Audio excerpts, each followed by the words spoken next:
Welcome to the Talking with the School of Transportation podcast with your hosts, Ian Campbell and Harnek and Ian. Let's get into it now.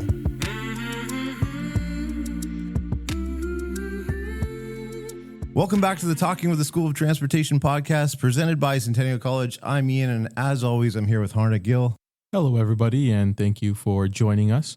We decided to try something new. We were thinking to ourselves that we have so many different members of our team and on the faculty, and we wanted everybody to get a chance to sort of meet them. So we've started this Getting to Know You series. This is the first one. This is the first Getting one. to Know You. And we started at the top. Yeah, literally. We have on today Alan McClelland, who is the Dean of the School of Transportation. Welcome, Alan. Thank you. I'm really pleased to be here, and I'm really happy to hear how this podcast progresses. I've listened to some earlier ones, and I think it's just an awesome thing that you're doing for the students and to promote what we do at Centennial. That's great. That's great. So we have the Dean here. So the getting to know the Dean is a big deal, I think. You're the top dog in the Talking with the School of Transportation. We have the main guy for the School of Transportation. I'm really excited to hear a little bit about some stuff. So we have some prepared questions that we're going to ask you about your role, and then we're going to have a fun little kind of questionnaire, rapid fire questionnaire at the end. So I guess we could start off with the first question. Oh, you know what? Before I researched your Twitter bio quickly on this morning while I was doing a little bit of prep, and it says Dean, husband, father, certified gearhead, which I really liked, automotive educator, and musician on there. So what does a certified gearhead actually mean? A certified gearhead. I even called myself a gearhead this morning in the Earth Switch event. I was speaking to a panel of high school students on electromobility, and I told everyone there that I've been a gearhead since I was probably about 10 or 11 years old. I just loved seeing how things come apart and go back together. And that I get that from my father because he was a technician when I was growing up and then became actually a college educator teaching diesel engines to students. And so I always had a lot of support, taking things apart, putting them back together. Whenever I couldn't get them back together, I had help pretty close by that could walk me through how stuff worked. That's awesome. I remember doing that too with the VCR. Now, it did not go back together when I was about 10, but I had it all apart and my parents were like, why? But you know, that's funny. I used to do the same thing with my toys when I was younger, and I could take them apart, but I couldn't quite put them back together. And I remember the first time I put something back together and I was like, whoa, it works now? This is awesome. What a feeling. Yeah.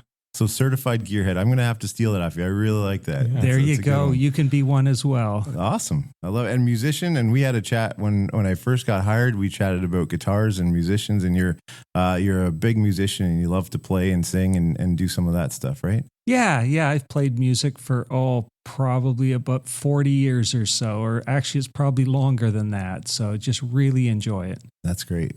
And I think it was bluegrass was one of your favorites. That was one that I started with and then moved into Celtic music and country blues and play a lot of bottleneck now in open tunings. It's fun. That's cool. That's awesome. I love that a lot. All right, let's get into some questions. Sure. I'd love to hear about your background in the automotive industry. How did you get started? I came to the automotive industry formally a little bit later. When I was growing up, my father, as a mechanic, always had old cars that he would fix up and we would drive. And whenever he was driving the one or my mother was driving the other, he would have another old one that we were working on. So on weekends, I always helped him, learned how to do a bit of body work, learned how to do mechanical repairs. And that was just something we did on evenings and weekends. And it was fun and I enjoyed doing it. And so that was probably where it started. And then after high school, I went into heavy equipment and did a 2-year diploma program up at Fleming, got my license, worked at a Caterpillar dealer for a while. And then when I ended up on trucks, I ended up getting my MVM license, and that split at one point into 310S and 310T. But I started out with a heavy equipment license and an MVM license. Wow. And from there, I went into corporate training. Ford Motor Company was looking for a diesel instructor. None of their automotive instructors liked teaching diesels or liked working on diesels, and I love diesel engines. So that was what actually got me into teaching. in lighter vehicles because I taught diesel engines, but then I had to teach automatic transmissions, electrical systems, EEC4, EEC5, going back in the days when Ford was just switching everything over to EFI. So that was how I got into it, and then stayed with corporate training for about 10 years. I worked for Nissan after Ford, and then ended up in the college system after that in BC, and then moved back to Ontario and ended up at Centennial. Amazing. Awesome. I have to ask, what is it that you like so much about diesel engines? It's just they're big and they're loud. When I worked on heavy equipment, there was nothing like a great big 3406 turbocharged engine running at full horsepower, and just your whole body would vibrate. It's almost like the feeling when you're sitting in the stands at the Toronto Indy and the cars go by and your just body shakes. Whereas with the big diesels, I liked them big and loud and powerful, and it was just something that I enjoyed. Awesome. It's really cool. Yeah. That's really cool. I like that a lot. So now that you're at the college and you've been at Centennial for a while, what is the best part of your role at Centennial? What is the best part of being the dean?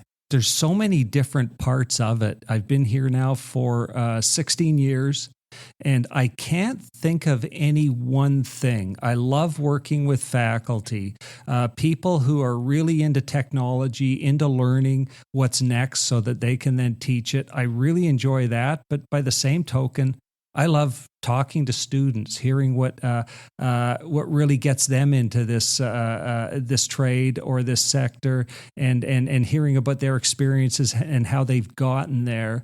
I love working on new programs and working with the faculty and administration on updating, changing programs, improving what we're doing. I guess you never lose that as a technician. You always want to adjust. You always want to fine tune, make something run better. Mm-hmm. I like doing that as well. And I love meeting with people in industry. And so I can't really choose any one. I think if I could narrow it down to one thing, it's just working with people. It's all about the people, even though it's something technical that we focus on. Just enjoy working with all the different people. I completely understand that. Like teaching here, for the few years that I have, a few students come up to me and they're like, do you miss the shop? I'm like, I do. I miss fixing cars, but I really like people, and I get to deal with people every day. And it's such a rewarding and fun challenge to, work with all different types of people and doing different things. And it's really fun. So I completely agree with that. And there's so many fellow gearheads here. Yeah. Right. We all sort of bringing it back to the gearheads. Yeah.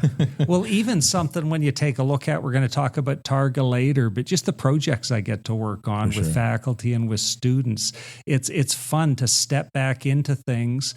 And because a lot of what I do is administrative and a lot of it's leading teams, but I love jumping right back in and getting wrenches out and getting scan tools and meters out to figure out why something's not running well. And so I get the opportunity to do that from time to time. And I get the opportunity to hang out with faculty and PD events and see how the newer technologies are working. So it really lets me stay abreast of where technology's heading. That's great. I was speaking with somebody, I can't remember who it is, and they commended you on your vision.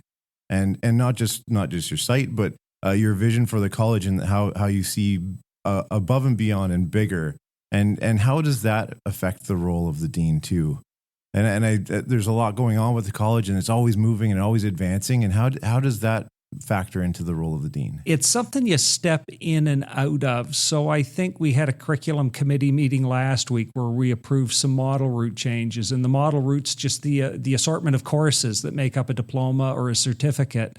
And we were approving the introduction of 2 electric vehicle related courses and battery and hybrid vehicle related courses into each of our streams of motive power. And I guess as far as looking at vision, it's no different than driving. If you're not watching directly in front of you on the road and watching your instruments to make sure everything's functioning properly, you're probably going to break down or hit something. But if you're not paying attention to where you're going long term, you're never going to get to your destination. Absolutely. And it's constantly looking down the road, but then focusing on what you're doing right now and making sure that everybody's got what they need to make the programs function, to have the equipment, to have the tools, to have the resources, and make things work for students today. And in addition to that, looking longer term and saying, where are we going? Because we're seeing some major changes in how systems operate and how with electrification. But even after battery operated vehicles, we're going to see hydrogen fuel cell vehicles, I think, a lot quicker than some people think. And so keeping an eye on the horizon so we can always be relevant to not only today's needs, but the future needs. That's amazing. I like what you said about, keeping an eye for what students need and what they will need down the road. So we've had a couple of students on the podcast and heard about their experiences. What do you recommend that while a student is here at Centennial College or School of Transportation specifically, that they try or get involved with? That is really easy. And the reason why that's easy is I say this to students constantly at orientation sessions because they want to know, how do I be successful? And so I guess this is about success in the program, but it's about success for their careers as well. And so number one, show up to every class. You're paying for it. If you're away, we can't teach somebody twice as fast in half the amount of time if they miss a bunch of time. So that's the first thing. Second thing is get to know your classmates and in the program and get to know them, help them out, ask them for help, because that's where their network begins in the industry. So, and be kind to everybody, because the person that you may not get along with and rub the wrong way could be your boss someday down the road. And so be really nice to everybody, because that tends to have people be nice to you and want to help you. Even when you don't recognize you need help, they might reach out and say, hey, is there something I can do for you? And then I think the next thing after that is ask for extra help. Because the faculty may not always see that students are struggling until they start to do poorly on one or two assignments or a couple of tests. And by that time, someone might have missed a good chunk of the learning in that course and be a little bit too far behind. So ask for extra help, take advantage of the supports in the library, in the Center for Accessible Learning. And then I think beyond that, I think just try to enjoy their time while they're here. It's not all work. It's just have fun, whether it's at the gym, whether it's hanging out with their classmates. The students should really just look back on this years from now and think about the fun they had as well as what they learned. I love that. And to kind of go in with that fun side, is there any tidbits that you can say for the students to maybe check this out? I know every start of every block that I teach right now, I go, you need to get to Progress and check out the new buildings and this kind of stuff. And it's, while we're just at one building, we're actually part of a big college here. So do you have any tidbits that they could check out, or maybe the food at Progress, something like that? Like, is there anything that you know? I think as far as that goes, there's for apprentices, it's harder because a lot of apprentices are working. Some of them are still trying to work part-time while they're going to school and have commitments. Some of them are older with mortgages and children that they're looking after. So the apprentices, while they're here for 8 weeks, I think for the most part, we've got a gymnasium here. We've got a library here that they can use those resources. And I think for the apprentices, it's usually getting down to business while they're here. I think if I look at the diploma students that are here for a couple of years, like the co-op diploma program with Stellantis and with TADA, I think with those students, there's an opportunity to really have clubs. If somebody has a common interest and they want to do something, there's resources that'll support that. If their club wants to connect with industry in some way, shape, or form, we've got resources that can help them out with that and cover some of their costs, bring speakers in. And so a lot of engineering programs have student societies. That's one thing I think we could do more of. I think there's extracurricular activities. There are throughout the year here activities in the gymnasium. We've done open stages here for students that are into performing. And so I think it's just kind of keep an eye on the bulletin board, see what things are going on. We've got a car show we do in the springtime that their probably classes are done by then, but they can come back and connect. And so At Progress, they've got a really good student activity center there, but there's a cost for that. So I would say if there was anything to check out at Progress, they've got a beautiful big library building there. They've got a brand new mass timber building that's an academic space that's there. They've got the local where our culinary students prepare the food, and it's very low cost and really high quality. And then around the campus here, it's just get involved in the Student Association or CCSAI, and they can help organize more events here. That's great. I love that. And just hearing some of those things that I didn't know too. So it's really great to hear. So hopefully the students really take that to heart. Yeah, I'd say probably one thing I'd add in on that is get involved in the skills competition. Oh, yes. Compete. Very true. I know I try to push that to my students a lot. And sometimes they're a little hesitant, but you don't know how well you're going to do until you try. Very true. Right. So get involved in skills. I'm pushing it now. I know it's early, but I'm already pushing it now. And that's about pushing yourself outside your comfort zone. Yeah. And so I heard a saying this morning from somebody else as I was riding into work or driving into work. And it was from one of our swimmers who's down in South America right now at the Pan Am Games and has won 5 medals at the Pan Am Games. Wow. And her quote was, "You've got to push yourself outside your comfort zone because nothing grows in there. It's comfortable, but nothing grows in it." And that's when you really learn, and you force yourself to do things you're not used to doing. And that's the skills contest is a great way for somebody to do that. I love that. So this last question I have for you kind of stems along those lines. So as a person that went from gearhead to dean, you've had to push yourself and advance yourself. And what information or guidance would you give to students to maybe say there's no ceiling or don't just stop at one thing? Always kind of look further into whatever's available. Do you have any insight on that? I think so. It's I've certainly been fortunate that people in my career have given me opportunities that maybe I wouldn't have thought I was ready for, and they've asked me, and I've taken responsibilities on or taken projects on where I've learned, or new roles on where I've learned. But I think looking at it, I've had a couple of good mentors as well in my career, and that's something I think that it doesn't really matter whether it's in the shop with other technicians or whether it's if you move out of the shop into something else. I think mentorship is critical in every organization and with everybody in any new role. And so if you're comfortable in your role, help mentor others. That's really and great. help pass that information along. The knowledge and the skill we have doesn't have a super long shelf life. We're always having to learn new things, and holding that knowledge ourselves and not sharing it isn't necessarily going to ensure our success, and it's definitely not going to ensure the success of the company we work for. So sharing that information, being open with things that I've learned and that I could pass on to help others so they don't have to learn everything the hard way or work in the dark. I think the other thing is, I talked about it before, pushing yourself outside your comfort zone. I've seen some people that when they're asked to take something on and nobody showed them how to do it, they're very reluctant.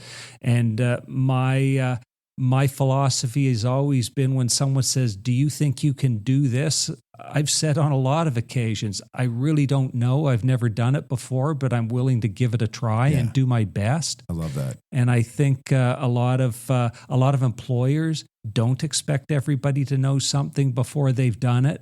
And so I've been able to take on new responsibilities, new roles, learn new systems by just letting people know that I'm interested in doing that. I like learning. And so I would say a curiosity and desire to learn new things usually has people within a team, usually has them successful, and sometimes their supervisors or managers or foremen identify that they're ready to take on more responsibility.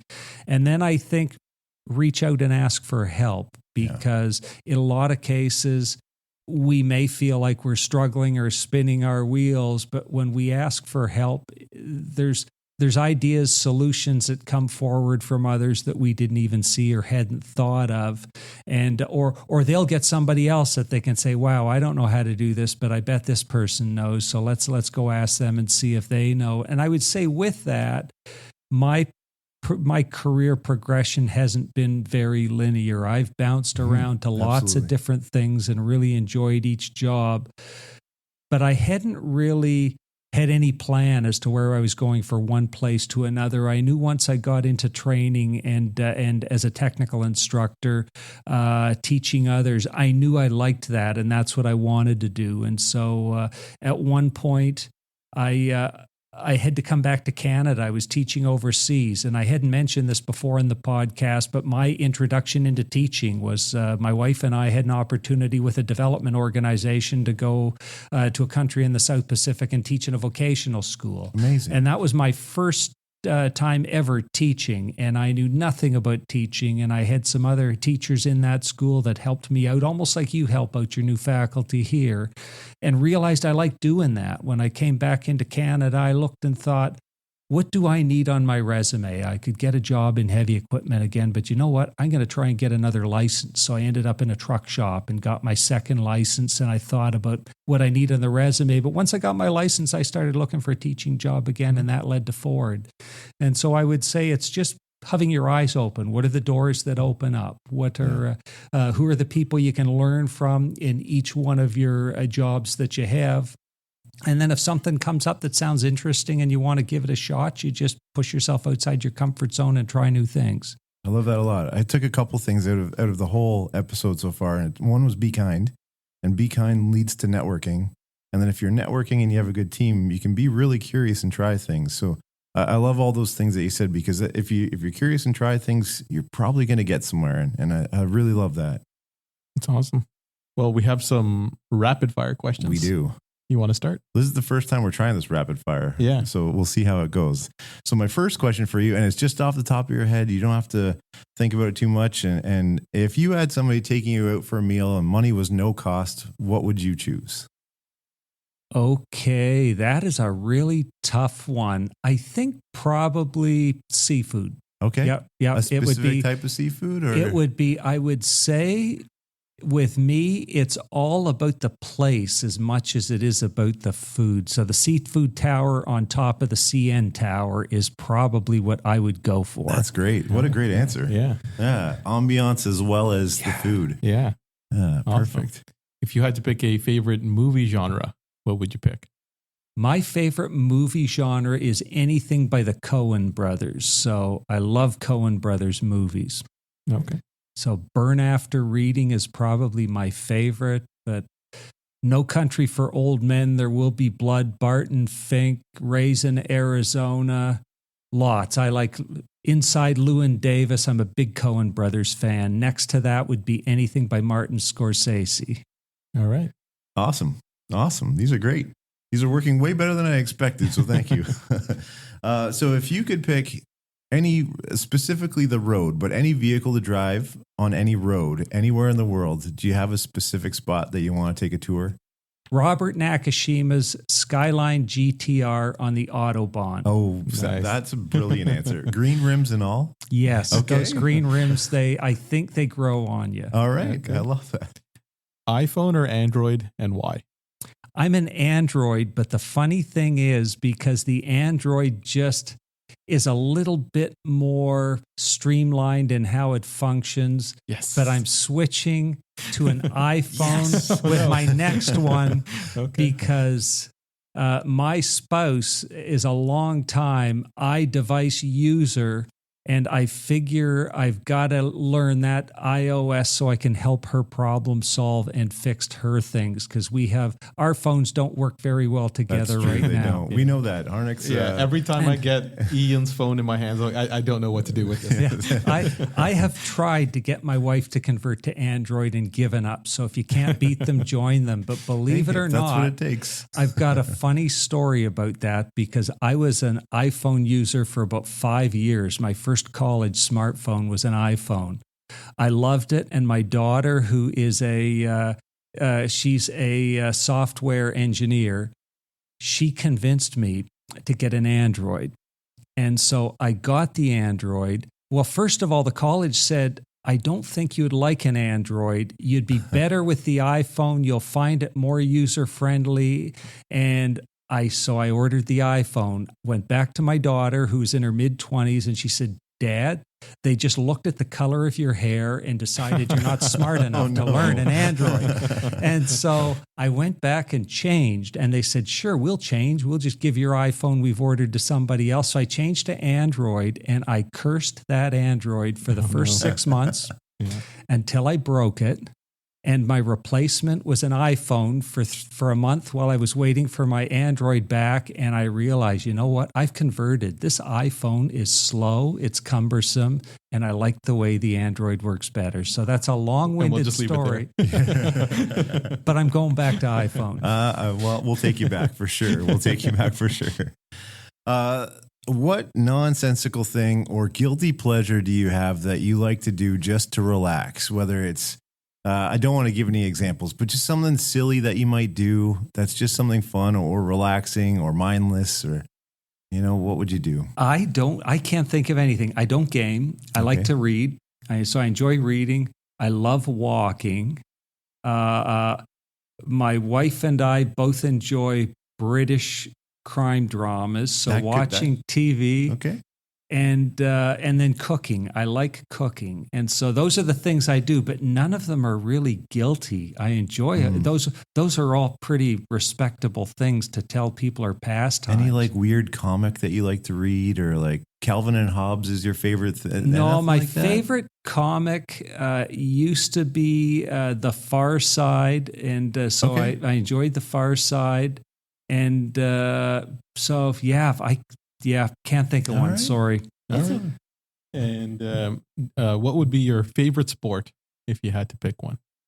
My favorite, either to watch or play. Yeah. Yeah, I played hockey when I was growing up. I like hockey. I don't like rock'em sock'em hockey. I like more finesse, speed type of hockey. And so I would say it would be hockey. Okay. Great. Yeah. Any favorite player?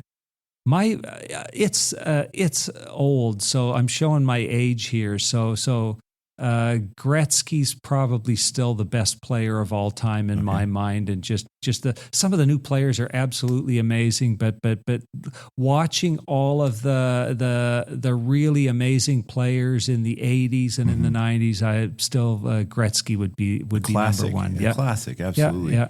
Harnick's not the biggest hockey fan. He just learned who Connor Bedard was last week. So okay. I have to wait until the Tim's app plays the NHL game, and then I start to pay attention. Well, I was a big Oshawa Generals fan because when we had kids at home, used to take them. I live in Uxbridge, and used to take them down to Generals games, and so we really loved watching John Tavares play as he was growing up. It was just terrific to watch him mature and improve. I grew up that area too, and I agree. And also the small arena, the local crowd. Yeah, I really like that. Oh, there's just an amazing atmosphere in the Oshawa Arena. Absolutely. Well, I think that concludes the first getting to know episode of the series. So, Alan, thank you so much for being here. It's an honor to have you as our first guest, and we're so happy to learn so much about you. Yeah, to delve a little bit deeper into who is the dean. Yeah.